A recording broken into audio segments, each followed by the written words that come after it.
Ողջույն բոլորին, ես Եվա Հարապետյանն եմ եւ այսօր ես ձեզ ուզում եմ պատմել քաղցկեղ հիվանդության մասին։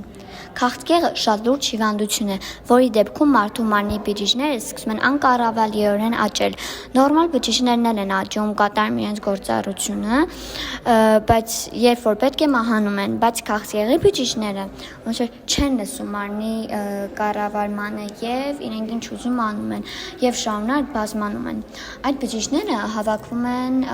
մարդու տարբեր օրգանների վրա եւ առաջացնում ուռուցք, որը հետագայում պետք է վիրահատել եւ հանել։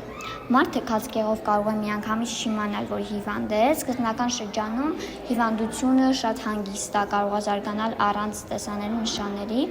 Երբեմն միայն տարիներ անց են ի հայտ գալիս, որ իրանք ունեին քաղցկեղ։ Ու դա երևում է, երբ որ դու քաշի կտրուկ կորուստ ես ունենում, անդադ հոգնում ես, ախորժակի բացակայություն ու մաշկը սկսում է գունատվել, ցավեր ես ունենում կամ փորքաշություն։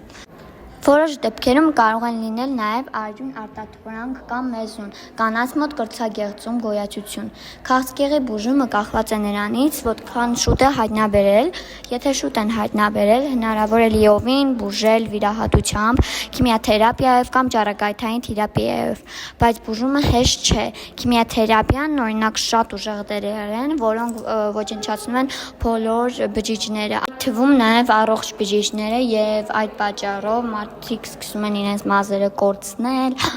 հոգնում են, սթխարնոց են ունենում եւ կարող է օրերով խմել, քնեն։ Դրա համար շատ կարեւոր է, որ մենք առողջ ապրելակերպ վարենք, պարբերաբար ստուգվենք, չծխենք, խուսափենք ալկոհոլից, արևից չափից դուրս օգտվելիս, արևից չափից դուրս չօգտվենք եւ ուշադրություն դարձնենք օրգանիզմի փոփոխություններին։